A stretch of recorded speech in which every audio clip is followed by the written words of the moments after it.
A media game plan in 2020 sounds quite intimidating. There is a lady though who knows how to navigate those very uncertain waters. It's no wonder she's from Wavemaker. She's the Chief Strategy Officer there. Merissa Himraj joins us now to speak about the importance of a game plan in media. But this is the most unpredictable time to be alive. So how do you formulate a game plan? So I think people are sometimes under the illusion that you can just, build a plane as you're flying it, and adaptability means not having a plan.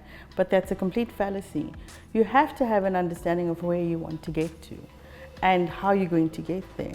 And that is why fundamentally a media strategy is really important for marketers. But before you can have a media strategy, you have to have a marketing strategy. 100%. And that's a lot of the time marketing managers. And how are they doing in South Africa? And how do you kind of guide them to get a better media strategy through a better marketing one?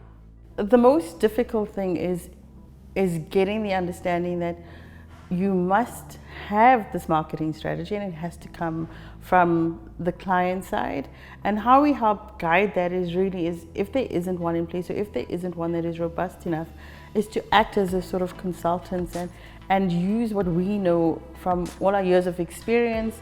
So we're becoming more consultative. We're a lot more engaged in terms of what are the business objectives?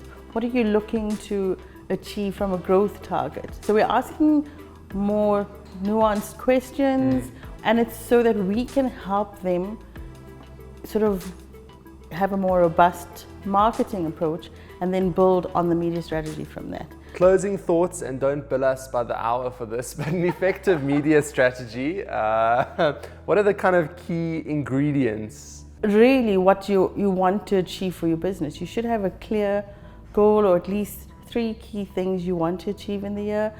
It helps if you've put some numbers behind it, like I'd like to grow by X number of %. But even if you don't have that, I think the key thing is to understand that all media works, it's such a symbiotic relationship. And just because you don't have the biggest budgets in the world doesn't mean that an agency such as ours can't help you. It's all about using the right channels at the right time. The idea of having to have lots of money to build your brand and do amazing things is also a fallacy. It's like, no, just be clear on what you want to achieve, and there are ways and means to do it. And it doesn't always have to be digital or TV. It can be different uses of media that you never thought were possible. Well, it's certainly an exciting time to be in the space that you're in, and things change every 5 seconds. So it's great to know that there's people really keeping tabs on it. I like what you said about you don't have to have the biggest budgets. So remember that when you go to the reception at Wavemaker and say, can I please speak to Merissa Himraj, who is the Chief Strategy Officer at Wavemaker. Merissa, thanks so much for joining us. Pleasure. Thank you for having me.